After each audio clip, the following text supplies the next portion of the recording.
Assalamualaikum warahmatullahi wabarakatuh. Halo, selamat siang kawan Diska. Berjumpa kembali dalam program Info Sehat, informasi seputar kesehatan. Tentunya bersama Ilmilia di sini akan menemani siang hari kawan Diska semuanya dengan isu-isu terkait kesehatan. Dan saya tidak sendiri, telah hadir di studio ada narasumber yang luar biasa hari ini. Ada Dr. Gigi Trihari Wahyuning Tias yang merupakan subkoordinator dari Usia Produktif, Usia Lanjut, Jiwa dan Nafsa. Halo, apa kabar dokter? Alhamdulillah sehat, Pak. Alhamdulillah sehat. Baik, kawan Diska, hari ini kita akan membahas satu topik kesehatan yang tentunya penting sekali nih untuk kita bahas hari ini bersama Dr. Gigi Trihari Wahyuning Tias. Nah, hari ini kita akan membahas tentang kesehatan jiwa nih dok. Karena kan kemarin nih tanggal 10 Oktober ini kan diperingati sebagai Hari Kesehatan Jiwa Sedunia. Dan hari ini akan kita kupas kembali dengan Dr. Gigi Trihari Wahyuning Tias. Nah dokter, kenapa sih setiap 10 Oktober ini diperingati sebagai Hari Kesehatan Jiwa Sedunia? Tujuannya nih apa nih dok? Oke, jadi kita tahu bersama ya kalau tanggal 10 Oktober atau yang bagi yang belum tahu ya, supaya tahu juga bahwa 10 Oktober itu diperingati Hari Kesehatan Jiwa Sedunia. Kenapa sih kok diperingati pakai peringatan-peringatan juga?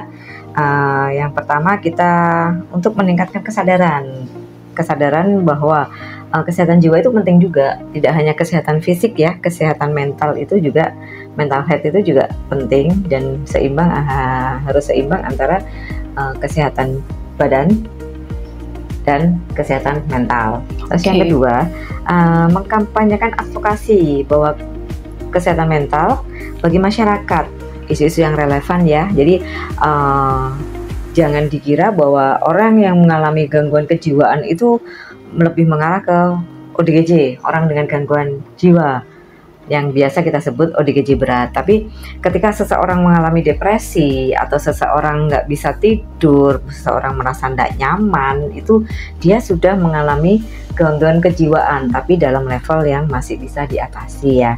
Jadi dari situ kita menyadarkan masyarakat bahwa itu termasuk gangguan kesehatan jiwa, dan memang kalau jangan sampai berlanjut sehingga membutuhkan penanganan yang lebih dalam lagi. Terus yang ketiga, mengkampanyekan bahwa semua orang berhak mendapatkan layanan kesehatan jiwa secara maksimal.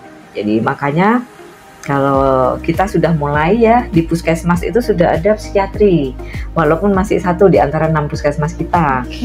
Tapi harapannya ke depan satu puskesmas itu ada satu psikolog. Ada satu psikolog, bukan psikiatri ya, psikolog ya.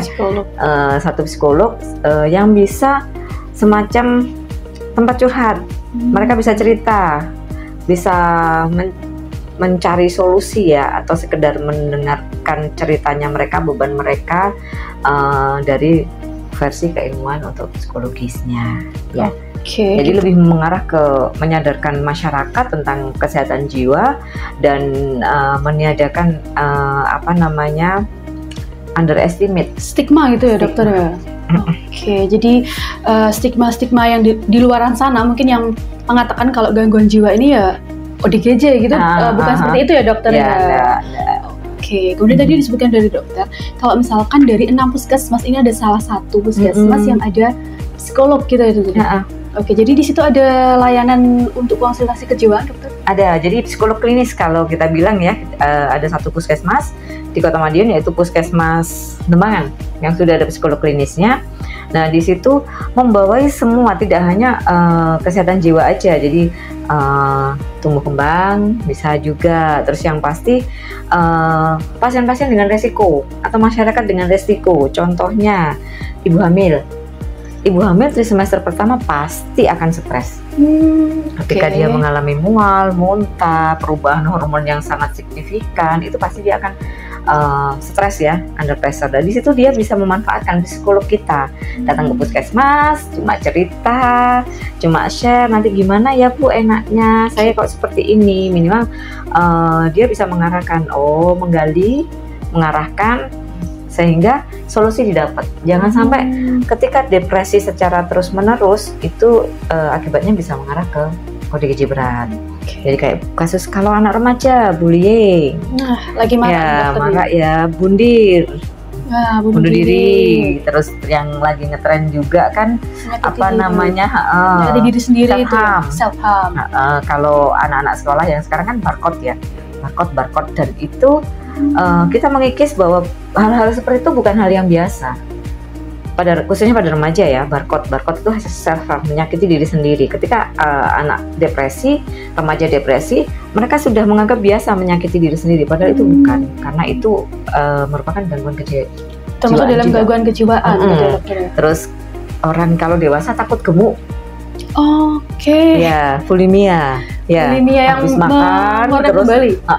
Itu juga gangguan kejiwaan. Karena di situ mereka sadar bahwa aku tidak dalam kondisi baik-baik aja, berarti aku harus mencari atau berobat ke ahlinya.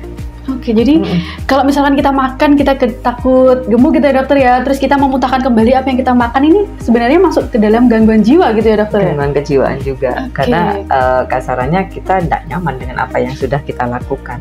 Kalau ini dokter, kalau perubahan kondisi hati ya dokter, gimana? Apakah termasuk dengan gangguan kejiwaan juga? Misalkan kita nih kadang nih cewek-cewek nih apalagi, kalau misalkan mau datang menstruasi gitu dokter ya, kadang ini kita suka sedih sendiri. Kemudian kita sering marah sendiri. Ini apakah juga termasuk, dokter? Kalau itu sih hal yang wajar ya. Jadi selama kita masih bisa menangani, mengatasi, kita bisa mencari solusi apa yang membuat kita tidak nyaman, itu masih oke lah. Masih oke ya dokter ya? Berarti bukan masuk dalam gangguan kejiwaan ya dokter? Tapi kalau kita sudah mulai terbenam, sudah mulai tidak bisa ngapa-ngapain, kasarannya orang nggak bisa tidur ya, nggak bisa tidur terus itu. Kalau dia sudah sampai harus membutuhkan pertolongan ya. Oke. Jadi lebih ke sadar diri bahwa gangguan kejiwaan tidak hanya ODGJ berat, tapi yang lain-lain pun, yang sepele pun itu bisa masuk dalam gangguan kejiwaan. Oke, dokter, ini sudah masuk pertanyaan ternyata dari kakak Yula_Yunista nih. Kak mau tanya, saya ibu dengan 2 balita 2 tahun dan 3 tahun. Kadang sering merasa capek, stres pikiran. Apa solusinya nih? Terima kasih sebelumnya. Oke, ya itu wajar juga sih sebenarnya, itu wajar juga. Tapi lebih baik kita harus bisa kayak evaluasi diri ya, gali kemampuan kita, gali yang membuat kita fresh ya, healing ya. Kita nggak apa-apa, apalagi ibu-ibu rumah tangga yang dikatakan nggak bekerja ya, padahal mereka dari pagi sampai pagi lagi tuh kemungkinan mereka bekerja, ngurusin anak, ngurusin rumah, masak dan sebagainya, dan itu memang bikin kita stres. Nah, coba di review lagi, curhat sama yang kuasa, ada yang diajak ngomong, terus buat sesuatu yang nyaman buat diri panjenengan sendiri. Jadi lebih mengarah ke menghargai diri. Seandainya senang berkebun, ya sempatkan waktu untuk berkebun. Me time kalau kita bilang. Ya, me time itu kadang-kadang juga bisa membuat kita lebih baik lagi. Kita lebih fresh, kayak aku bisa seger lagi. Kalau sukanya tidur, ya enggak apa-apa, tidur aja. Jadi memang kita dituntut untuk perfect ya. Kita dituntut untuk sempurna. Tapi kalau kita memang harus, aku capek, aku harus istirahat. Istirahatku dengan tidur sejenak 1 jam udah fresh. Oke, lakukan itu. Abaikan sementara yang membuat Anda depresi tadi. Ya, jadi kita tahu ya triggernya gitu ya, penyebab stresnya ini apa, kita hindari dulu.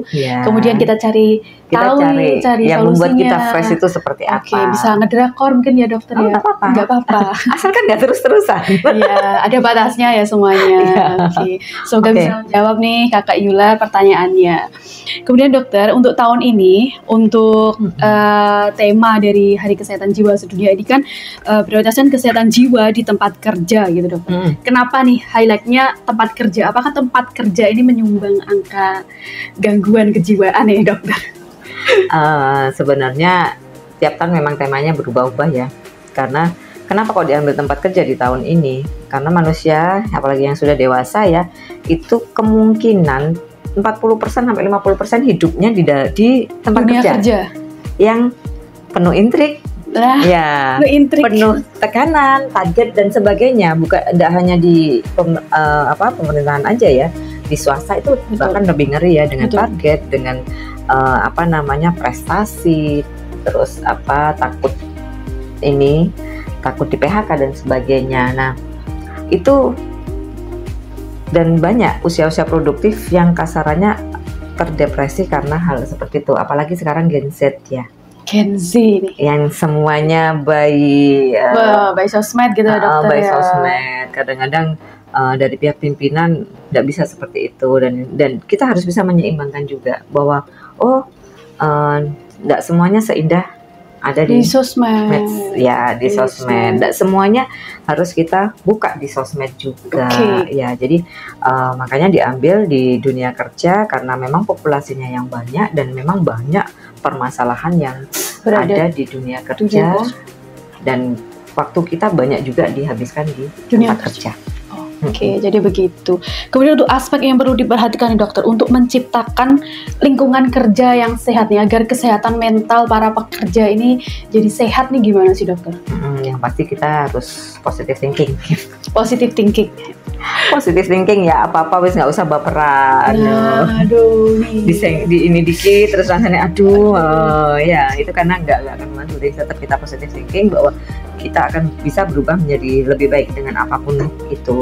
Yang kedua, saling menghargai.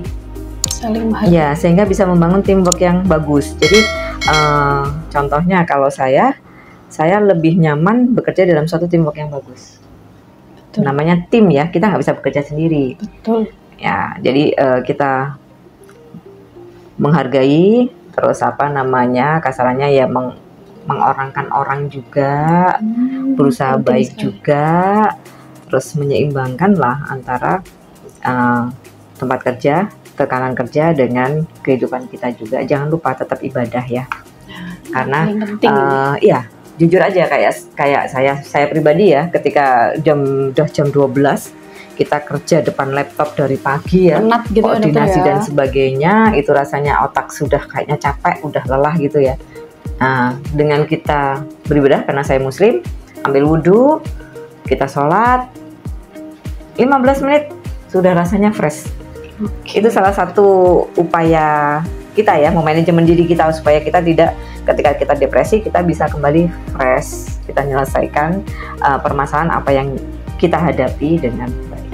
Oke, jadi kita tahu nih waktu-waktunya dokter ketika kita sudah penat atau jenuh, nah sejenak kita relax dulu gitu ya dokter ya. Kalau misalkan waktu istirahat ya zuhur, misalkan bagian muslim, kemudian makan siang, jangan terus-terusan gitu di depan laptop. Gitu. Jangan lupa bersosialisasi juga, jangan menutup diri.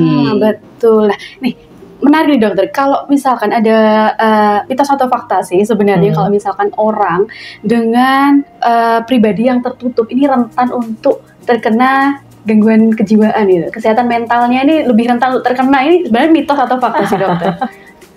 Kalau ini sih lebih mengarah ke kembali lagi sih Mbak, kembali lagi. Kadang-kadang orang diam itu dia mempunyai sisi lain yang tidak kita ketahui ya, atau bahkan kalau orang ramai itu kadang-kadang lebih nggak berani ngapa-ngapain.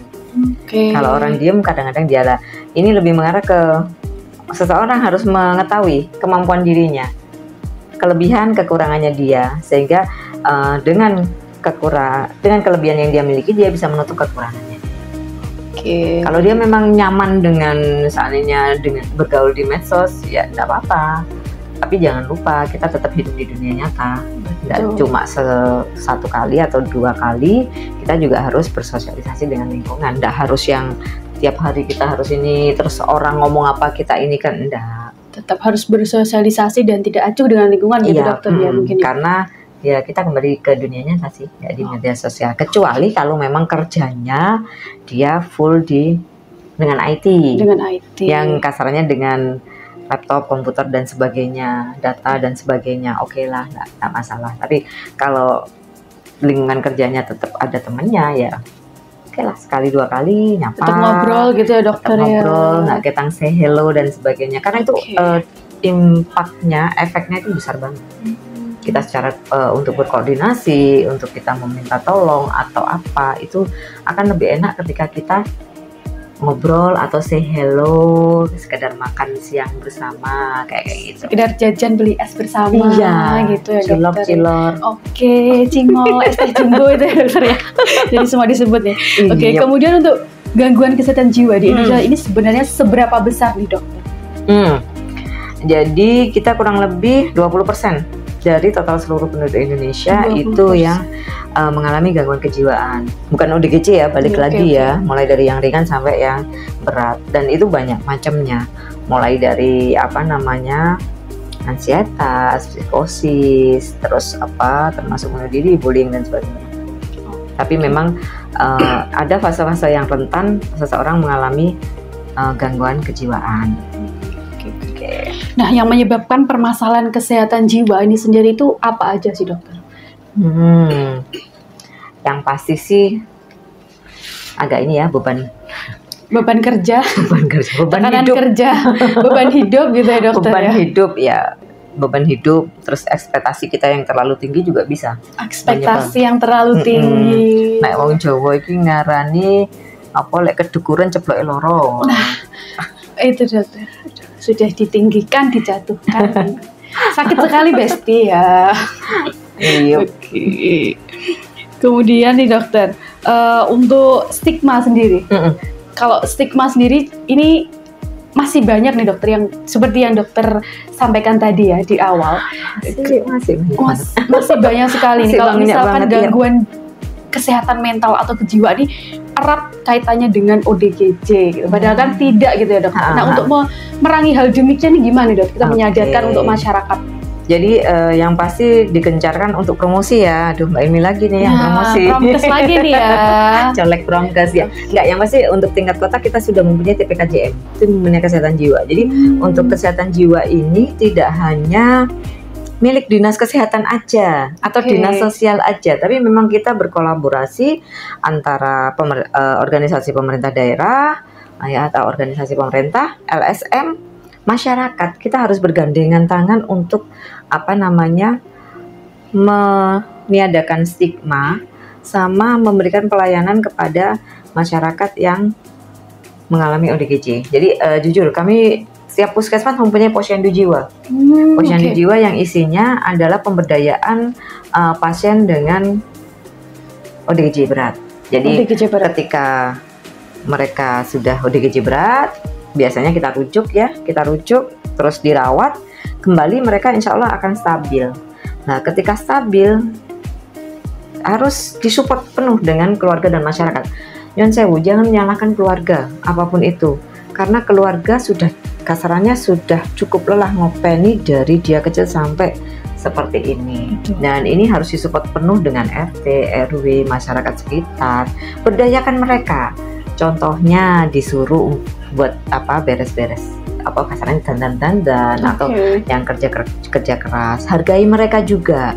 Walaupun seandainya diberi bantuan, bilang terima kasih, mereka akan bangga sekali karena mereka juga butuh hidup. Seandainya mereka berwira swasta, bikin telur asin, bikin batik atau apa, monggo bersama-sama bisa memberikan penghidupan juga kepada mereka.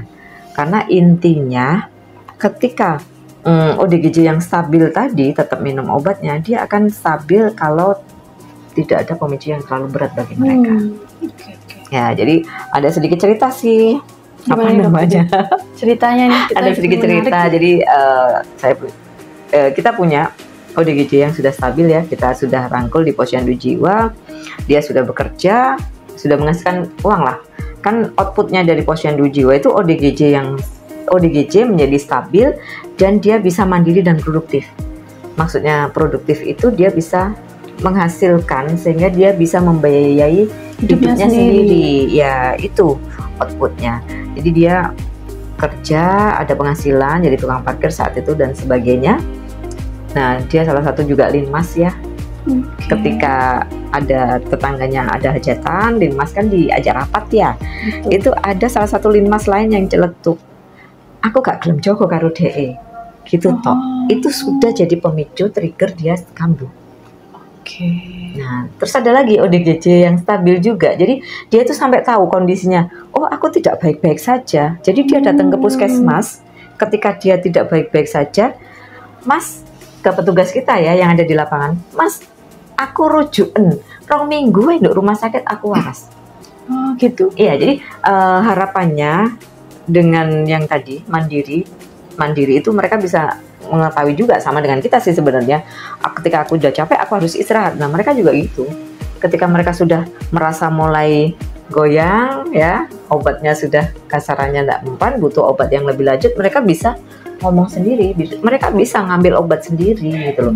Jadi kalau tolong bantu kami dengan meniadakan stigma, jangan sampai ada kasarannya yang bilang aku gak gelem koncan karo DE, aku wedi karo DE. Insya Allah kalau memang sudah stabil, minum obat teratur, kita bisa menghargai mereka sebagaimana manusia ya, itu insya Allah mereka juga akan stabil dan akan terbantu untuk proses penyembuhannya mereka. Oke. Jadi yang paling penting kita menghargai gitu ya dokter ya, memperlakukannya dengan sama gitu. Jangan sampai ada perkataan-perkataan yang mungkin nantinya membuat trigger gitu, menjadi stres kembali gitu.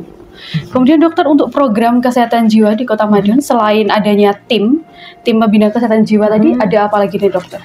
Jadi gini, kami juga mempunyai target ya. Mempunyai target, balik lagi dunia kerja ya, selalu ada target ya. Ada target ya, setiap tahunnya targetnya. Apakah bertambah dokter?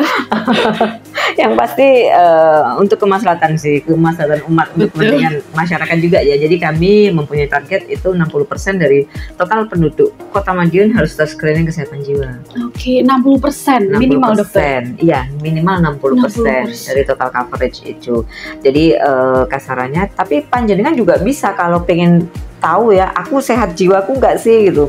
Monggo bisa ngisi di Simkeswa itu, atau nggak gitu jawab kalau bagi usia 18 tahun ke atas pakai SRQ 20, browsing aja, nanti ada 20 pertanyaan. Monggo bisa dijawab ya tidak. Nanti kuncinya ketika jawaban lebih dari 6 berarti panjenengan ada gangguan kejiwaan. Gangguan loh ya, bukan ODGJ ya, balik lagi ya. Betul. Jadi ketika depresi kita pertanyaannya gampang banget kok. Apakah dalam 3 bulan terakhir Anda tidak bisa tidur nyenyak? Apakah Anda sering menangis sendiri? Atau tapi ada satu poin, walaupun dia jawabannya satu, tapi iya, itu harus dikonsulkan, yaitu apakah Anda ingin mengakhiri hidup. Nah, itu ada cuma beberapa pertanyaan yang dijawab ya dan tidak. Kalau bagi usia 15 tahun, 18 tahun ke bawah itu kita pakai SDQ. Beda ya jadi ya. Beda formnya. Dan kalau untuk anak PAUD ya, TK, PAUD itu bisa didampingi orang tua ketika mengisi SDQ-nya. Jadi tidak harus anaknya sendiri. Terus kita juga menambah ya fasilitas-fasilitas kesehatan, khususnya kesehatan jiwa. Jadi saya ini kan sekalian di rumah sakit rumah sakit kita bersama. Ya, kalau untuk rumah sakit RSUD Sogaten sudah ada spesialis kesehatan jiwa ya. Terus kalau di kita punya di Sudono ada, di Gria ada, di RSI ada. Jadi monggo lah, kalau memang seandainya kita mengalami depresi, sudah merasa membutuhkan bantuan, tidak apa-apa, datang aja ke pusat layanan kesehatan. Betul. Ya, supaya tidak mengalami depresi lebih lanjut. Terus kita sudah berkolaborasi juga dengan dinas sosial. Jadi ada pemberian bantuan PKH, terus bantuan sosial ya. Terus untuk ODGJ yang ada di Kota Madiun. Jadi kalau ada korban acara-acara pemerintah daerah itu mereka juga sudah masuk dalam penerima bantuan. Terus untuk sosialis dan edukasi kesehatan jiwa itu sudah sering kita lakukan juga, baik di puskesmas, rumah sakit, bahkan kemungkinan radio-radio yang ngomong masalah kesehatan ya, medsos-medsos itu sudah berupaya mensosialisasikan. Tinggal ya itu tadi, monggo mohon bantuannya, bisa mengaplikasikannya di kehidupan sehari-hari. Mantap sekali nih. Jadi untuk kawan Diska semuanya yang merasa butuh deteksi dini gitu dokter ya, bisa mengakses Simkeswa gitu dokter ya, 18 tahun ke atas menggunakan SRQ tadi dokter ya. Kuncinya dicari aja SRQ 20. SRQ 20 ya untuk yang 18 tahun ke atas. Nah, kalau misalkan nilainya kita merujuk ke gangguan kejiwaan dokter, kita harus kemana nih? Yang pertama datang aja ke puskesmas. Puskesmas ya dokter ya, pertama karena beberapa tenaga kami sudah terlatih ya untuk kesehatan jiwa tersebut. Jadi terus kalau memang membutuhkan, kita juga sudah berkolaborasi dengan sekolah Mbak Ilmi. Di sekolah-sekolah kita adakan screening juga. Jika hasilnya lebih memang membutuhkan bantuan, itu bisa dikirim ke puskesmas. Jika memang perlu psikolog, itu bisa dirujuk ke puskesmas Dembangan. Ada tetap rujukan step-stepnya gitu ya dokter ya, ada tingkatannya gitu. Iya, jadi ya khususnya sekolah-sekolah atau komunitas-komunitas yang banyak orang, ya monggo ya, atau yang kayak nginep ya, boarding dan sebagainya gitu, monggo untuk kesehatan jiwanya bisa dimaksimalkan, pencegahan dan pengendaliannya. Jangan sampai anak yang semula masuk baik-baik saja, keluarnya sudah mengalami gangguan kejiwaan yang berat. Ya, jadi intinya kita tidak boleh malu gitu ya dokter ya, mengakui dengan sadar dengan dirinya sendiri mungkin ya. Kalau misalkan kita sudah kayak merasa aduh kayak ini diriku ini perlu bantuan ya, jangan pernah takut untuk meminta bantuan gitu dokter ya. Kalau misalkan di orang terdekat nih dokter tidak ada yang bisa diajak teman curhat nih, gimana nih dok? Ya nggak apa-apa, langsung ke puskesmas bisa ya? Puskesmas bisa. Dengan yang kalau anak sekolah bisa ke guru-guru BK-nya juga bisa.